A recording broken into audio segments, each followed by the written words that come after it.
बोलो भारत माता की, बोलो भारत माता की. ಯಾಕೆ ನೀವು ಬಾಯಿಗೆ ಬಿಡ್ದಲ್ಲ? ಇನ್ಸ್ಟಾಗ್ರಾಮ್ ನೋಡಿದ್ರೇನ್ರೋ? ನೋಡಿದ್ರ ಇಲ್ವಾ? ನಿಮ್ಮ ತರನೇ ಇರೋ ವಿದ್ಯಾರ್ಥಿಗಳಿಗೆ ಹೊಡೆದಿದ್ರೆ ಇದೇ ರೀತಿ ಬಾಯಿ ಮುಚ್ಕೊಂಡು ಕುತ್ಕೋತಾ ಇದ್ರ? ಮಂಡ್ಯದಲ್ಲಿ ಹೊಡೆದಿದ್ರೆ ಪೊಲೀಸ್ನವ್ರು ಕುತ್ಕೋತಾ ಇದ್ರ? ಡೆಲ್ಲಿಯಲ್ಲಿ ವಧೆ ತಿಂತಾರ ಸ್ಟೂಡೆಂಟ್ ನಿಮ್ಮ ಅಣ್ಣ ತಮ್ಮದಿರ ಅಲ್ವಾ? ಏನೋ ಅಲ್ವೇನೋ? ಇನ್ಸ್ಟಾಗ್ರಾಮ್ ನೋಡ್ಲಿಲ್ವಾ? ಟಿವಿ ನೋಡ್ಲಿಲ್ವಾ? ಅವ್ರು ಯಾಕೆ ವಧೆ ತಿಂತಾ ಇದ್ದಾರೆ? ಅವ್ರೇನ್ MLA ಆಗ್ಬೇಕು, MP ಆಗ್ಬೇಕು, ನರೇಂದ್ರ ಮೋದಿ ದೇಶ ಬಿಟ್ಟು ಓಡಿಸ್ಬೇಕು ಅಂತ ವಧೆ ತಿಂತವ್ರ? ನೀಟ್ ಎಕ್ಸಾಮ್ ಪೇಪರ್ ಲೀಕ್ ಆಗಿ ಕಷ್ಟಪಟ್ಟು ಓದಿರೋರು ಎಕ್ಸಾಮ್ ಬರ್ದು ಬಂದ ಮೇಲೆ ನೀವ್ ಬರ್ದಿರೋ ಎಕ್ಸಾಮ್ ಇಲ್ಲ, ಮತ್ತೆ ಎಕ್ಸಾಮ್ ಅಂದ್ರೆ ನಿನ್ನಂತ ವಿದ್ಯಾರ್ಥಿಗೆ ಏನಾಗ್ಬೇಕು? ಏನಾಗ್ಬೇಕು?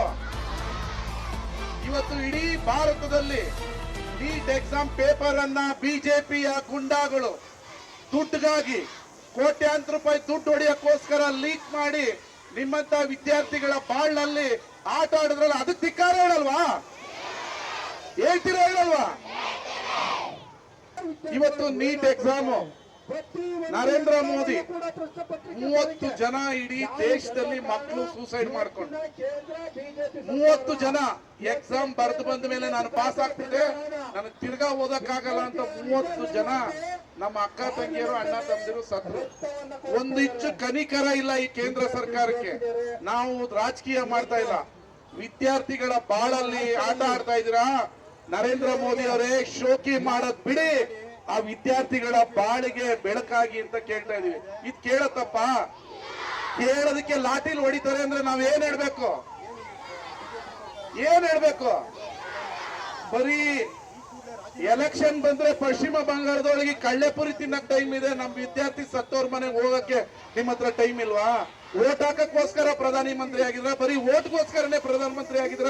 ಈ ದೇಶದ ವಿದ್ಯಾರ್ಥಿಗಳು ಬಾಳಿಗೆ ಬೆಳಕಾಗಕ್ಕೆ ನೀವು ಪ್ರಧಾನ ಮಂತ್ರಿ ಆಗಿಲ್ವಾ? ಆ ಕಾಕ್ರೋಚ್ ಜನತಾ ಪಾರ್ಟಿಯ ವಿದ್ಯಾರ್ಥಿಗಳು 1,20,20,00,000 ಜನ ವಿದ್ಯಾರ್ಥಿಗಳು, ನಿಮ್ ತರ ವಿದ್ಯಾರ್ಥಿಗಳು ರೋಡಲ್ಲಿ ನಿಂತು ಒಬ್ಬ ಅಸಮರ್ಥ ಶಿಕ್ಷಣ ಮಂತ್ರಿ ರಾಜೀನಾಮೆ ಕೊಡಿಸು ಅಂತ ಹೇಳಿದ್ರೆ ನನ್ನ ಇಮೇಜ್ ಡ್ಯಾಮೇಜ್ ಆಗುತ್ತೆ ಅಂತ ಅಮಿತ್ ಶಾ, ನರೇಂದ್ರ ಮೋದಿ ನನಗೆ ಗೊತ್ತಿಲ್ಲ ಅಂತ ಹೇಳ್ತಾರೆ. ಇಂಥ ಶಿಕ್ಷಣ ಮಂತ್ರಿ ಈ ದೇಶಕ್ಕೆ ಬೇಕಾ? ಏನಪ್ಪಾ ಬೇಕೇನಪ್ಪ? ಕೋಟ್ ಹಾಕೊಂಡಿದ್ಯಲ್ಲ, ಬೇಕಾ? ಇವತ್ತು ದೇಶದಲ್ಲಿ ಅಜಾಗ್ರತೆ ಆಗ್ತಾ ಇದೆ, ವಿದ್ಯಾರ್ಥಿಗಳಿಗೆ ಲಾಠಿಲ್ ಹೊಡಿತಾ ಇದ್ದಾರೆ. ಇದನ್ನ ಕೇಳಕ್ ಹೋದಂತ ಗಾಂಧಿ ಕುಟುಂಬದ ರಾಹುಲ್ ಗಾಂಧಿನ ಚಪ್ಪಲಿ ಶರ್ಟ್ ಏನು ನೋಡಿಲ್ಲ. ಅವ್ರ ಅಜ್ಜ, ಅವ್ರ ತಾತ, ಅವ್ರ ಅಪ್ಪ 40 ವರ್ಷ ಈ ದೇಶ ಆಡದಂತವ್ರು, ಈ ದೇಶಕ್ಕೆ ಅಣೆಕಟ್ಟು, ರಸ್ತೆ, ರೋಡು ಕೊಟ್ಟಂತ ಕುಟುಂಬದ ಕುಡಿನ ಈ ಲೋಕಸಭೆಯ ವಿರೋಧ ಪಕ್ಷದ ನಾಯಕ ಅನಾಮತಾಗಿ ಎತ್ಕೊಂಡು ಹೋಗ್ತಾರೆ ಅಂದ್ರೆ ಎಂತ ದರಿದ್ರ ಸರ್ಕಾರ ಅಂದ್ರೆ ಇದು. ಈ ಗೌರ್ಮೆಂಟ್ ವಿದ್ಯಾರ್ಥಿಗಳ ಬಾಳಲ್ಲಿ ಆಟ ಆಡ್ತಾ ಇದ್ದಾರೆ. ಇದನ್ನ ಇವತ್ತು ಸಾಂಕೇತಿಕವಾಗಿ ಮಾಡಿದೀವಿ. ಕೇಂದ್ರ ಮಂತ್ರಿ ಧರ್ಮೇಂದ್ರ ಪ್ರಧಾನ್ ರಾಜೀನಾಮೆ ಕೊಡ್ಲಿಲ್ಲ ಅಂತ ಹೇಳಿದ್ರೆ ಇಡೀ ಬೆಂಗಳೂರು ಮೈಸೂರು ರೋಡ್ ಅಲ್ಲಿ ವಿದ್ಯಾರ್ಥಿಗಳನ್ನ ನಿಲ್ಲಿಸಿ ಈ ಮಂಡ್ಯ ಅಂದ್ರೆ ಇಂಡಿಯಾ ಅನ್ನೋದನ್ನ ನರೇಂದ್ರ ಮೋದಿ ಅವರಿಗೆ ತೋರಿಸ್ತೀವಿ. ಇದು ವಿದ್ಯಾರ್ಥಿಗಳ ಹೋರಾಟ, ಇದು ಕಾಂಗ್ರೆಸ್ ಹೋರಾಟ ಅಲ್ಲ, ಬಿಜೆಪಿ ವಿರುದ್ಧದ ಹೋರಾಟ, ಜನತಾ ದಳದ ಹೋರಾಟ ಅಲ್ಲ. ಇದು ವಿದ್ಯಾರ್ಥಿಗಳ ಪರ ನಾವು ಮಾಡೋ ಹೋರಾಟ. ವಿದ್ಯಾರ್ಥಿಗಳಿಗೆ ಇವತ್ತು 2 ಕೋಟಿ ಉದ್ಯೋಗ ಕೊಡ್ತೀವಿ ಅಂದ್ರೆ ಯಾವ ವಿದ್ಯಾರ್ಥಿಗಳಿಗೆ ಉದ್ಯೋಗ ಸಿಗ್ತಾ ಇದೆ? ಎಲ್ಲಿ ಆಗಿದೆ? ಏನಾಗಿದೆ? ವಿದ್ಯಾರ್ಥಿಗಳ ಬಾಳು ಇವತ್ತು ಕತ್ತಲಾಗಿದೆ.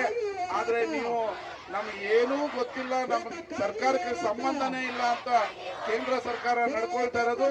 ಇದು ಜನ ವಿರೋಧಿ ವಿದ್ಯಾರ್ಥಿ ವಿರೋಧಿ ಸರ್ಕಾರ. ಇದಕ್ಕೆ ನಾನು ಧಿಕ್ಕಾರವನ್ನ ಹೇಳ್ತೀನಿ. ನಿಮ್ಮ ದಪ್ಪ ಚರ್ಮದಿಂದ ಆಚೆ ಬನ್ನಿ. ದೆಹಲಿಯಲ್ಲಿ ವಿದ್ಯಾರ್ಥಿಗಳ ಮೇಲೆ ಲಾಠಿ ಚಾರ್ಜ್ ಮಾಡೋದನ್ನ ನಿಲ್ಲಿಸಿ. ಅವರ ಹಕ್ಕಿಗಾಗಿ ಬಂದಿದ್ದಾರೆ. ನಿಮ್ಮ ತರ ಅಪ್ಪ ಅಮ್ಮನ ಬಿಟ್ಟು ಡೆಲ್ಲಿ ಯೂನಿವರ್ಸಿಟಿಯಲ್ಲಿ ಹಾಸ್ಟೆಲ್ ಓದ್ತಾ ಇರೋ ವಿದ್ಯಾರ್ಥಿಗಳ ತಲೆಯಲ್ಲಿ ರಕ್ತ ಬರ್ತಾ ಇದೆ, ಹೊಟ್ಟೆಯಲ್ಲಿ ರಕ್ತ ಬರ್ತಾ ಇದೆ. ಆ ರೀತಿ ಅಮಾನವೀಯವಾಗಿ ಡೆಲ್ಲಿ ಪೊಲೀಸ್ನವರು ನಡ್ಕೋತಾ ಇದ್ದಾರೆ.